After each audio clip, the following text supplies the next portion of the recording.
Good evening. I'm Monica Hendrickson, the Public Health Administrator for Peoria City County Health Department.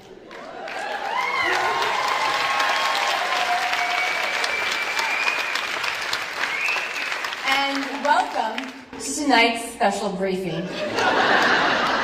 I'd like to begin first by thanking our media partners who have asked relevant questions to keep our community healthy, safe, and informed. I do recognize, though, that throughout the pandemic, there were some questions that were not addressed, especially those that came via emails, voicemails, random letters, and of course, social media comments. So for tonight, I will be answering some of those unusual questions and more. First question.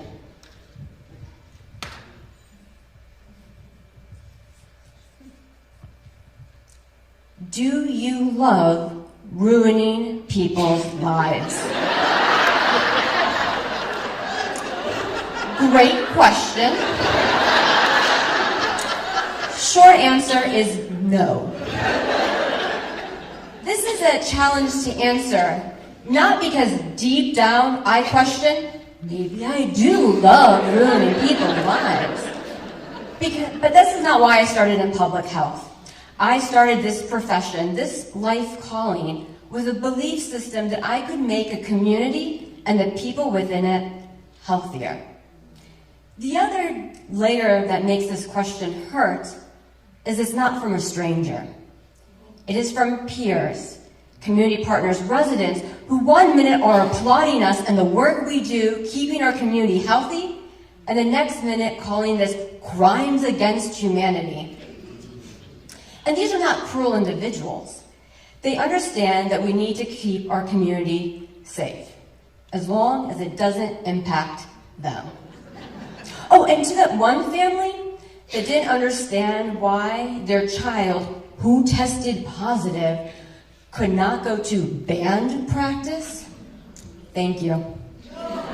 Thank you for letting us know we ruined their life. Next question. Where are you from? Oh, I actually am from Peoria County. So, sorry, there's more to this question. Where are you from? What is your background? Oh, I have my master's in public health from the University of Michigan, Ann Arbor, and my bachelor's of science from the University of Illinois, Urbana-Champaign. Like the mayor noted, I know my audience. Go Champaign. Oh, sorry, there's actually one more part to this question. Where are you from? What is your background? No, really, where are you from? Oh, yes. Let's be honest. This question is laced with subtle racial undertones. They're trying to figure out why a brown person without an accent is named Monica Hendrickson. Maybe they misheard. Maybe it's Monica Hernandez. Maybe she's Hispanic. Maybe she's black. She's not white, right? That's for sure. So what is she? If I feel forgiving, I quickly respond, oh, I was actually born in Michigan, but my parents immigrated from India in the 1970s. If I don't feel forgiving, I start to list out in great detail every single place I have ever lived.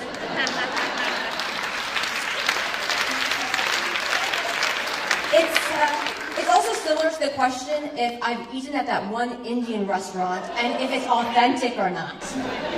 Again, if I feel forgiving, I usually respond, no, I haven't eaten there yet. If I don't feel forgiving, I usually respond, hey, you're Italian, how's the Olive Garden? None of this, though, is as bad as when I was younger, and the question was much more blatant, which was, of course, do you eat monkey brains? Thank you, Indiana Jones and the Temple of Doom. I'm here because no one should make assumptions about me. I am here because of my parents. You see, my father, after finishing 2 degrees, realized only in the US can someone with knowledge, skill set, and a work ethic possibly make it. So he left the world of nepotism, arrived in New York City with just 2 suitcases. He worked picking up trash, bottling soda for Pepsi Cola, all while finishing his master's. He understood the challenges of assumptions. People assumed that he was uneducated. He had 3 engineering degrees. They assumed that he didn't speak English that well or understand it. He was actually born in Imperial India. He spoke Queen's English. Even years later, when my mother arrived in Michigan, she was maybe a handful of Indian women in Ann Arbor in those days. And while she is a biochemist, people like to focus on the fact that she speaks English with an accent.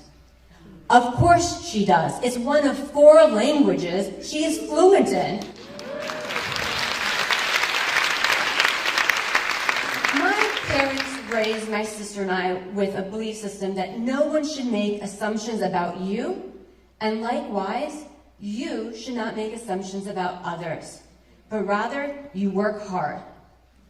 You show up, and you work to make tomorrow better than today. There are challenges living in a duality where you don't live by assumptions, and yet the world assumes a lot about you. This became particularly clear my freshman year of college. That's when September 11th happened. Even months later, I could be walking down a busy street in the middle of the day and someone would yell, "Hey, terrorist, go blow yourself up." How does someone who loves their country, who loves their community, their culture, handle an assumption like that? Even today, I get asked, why don't you go back to where you came from? Now, this is actually one of my favorite questions to answer.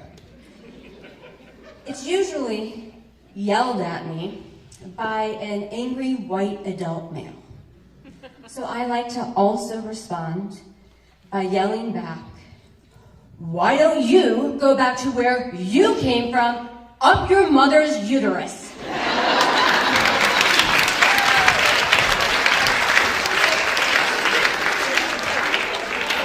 FYI, nothing makes grown men more uncomfortable than yelling uterus at them. Next question. How did this pandemic become reality? Great question. I could begin by talking about how evolutionarily humans have developed an immune system and how it's various bacteria and viruses, but let's be honest, that's kind of boring. The real question is, how did this become my reality? Poor planning. I know what you're thinking. An epidemiologist with a background in molecular cellular biology becomes public health administrator, and then 2.5 years later, bam, pandemic. Yeah, again, poor planning. This is not what I dreamt my life would be. When I was younger, I dreamt that I was going to be an engineer, a doctor, or a scientist. I would live in a large metropolitan city like Atlanta or Denver. And then, in my late 30s, early 40s, I would finally settle down and think about starting a family. Yeah, that didn't happen. Instead, I fell in love with this idea that a really good policy, a really good intervention could be beneficial and impactful to so many people so quickly. I chose public health. When I was 26, I married the boy I dated in college, the one that you kind of think, I wonder if this will last during the summer. And then I moved to Peoria, Illinois, because he had a great job out of college and I had grad student loans. And to top it all off, this fall, my oldest starts middle school. So nothing goes as planned. But I will say, the act of planning, the art of dreaming, of thinking bigger and better, that's what motivates me each and every day. Next question. Knowing what you know now, would you do it all over again?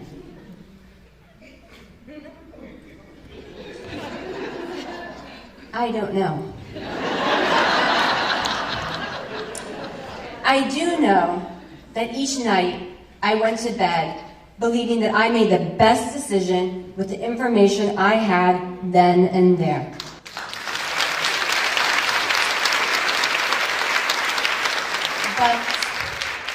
But hindsight is 20/20. And I am amazingly proud of the work of the Peoria City County Health Department team. They are just fantastic. But it all comes with a cost.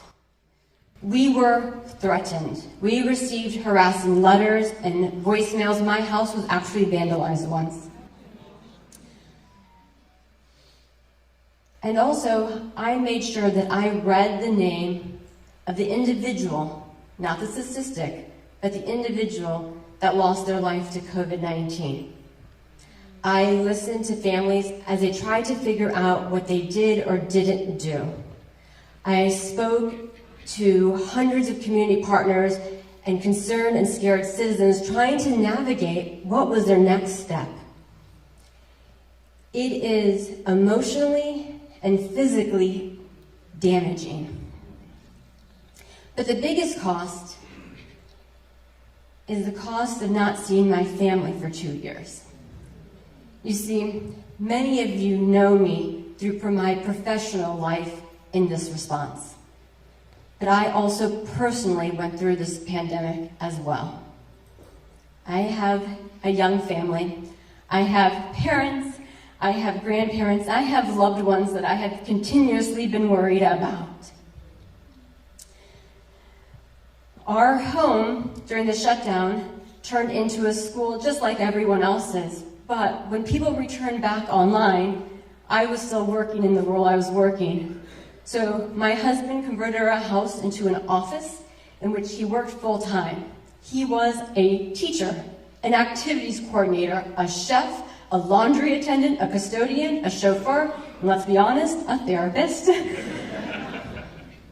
A good week for me was being able to see my girls for 8 hours. Just enough time to read them a story and tuck them in at night. So would I do it all over again? Yes. And maybe it's because I actually do love ruining people's lives. Who knows? Yes, because this was never any other option. You see, it has always been my Dharma.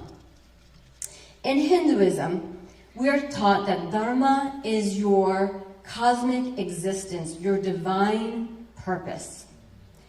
My parents raised us to realize that once you commit to something, you are committed. You respect yourself and the role you play. It might be hard, it might be impossible, but if not you, then who?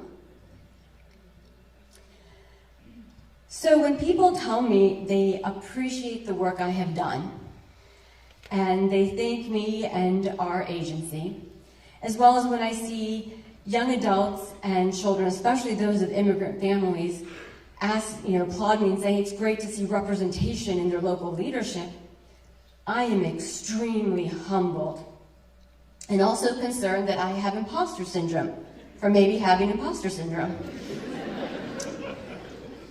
Because for me, this has always been part of my life, part of my purpose in life.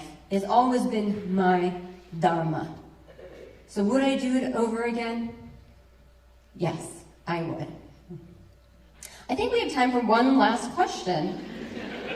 Oh, here we go. Do you eat monkey brains? Yeah, I think I'm done with questions.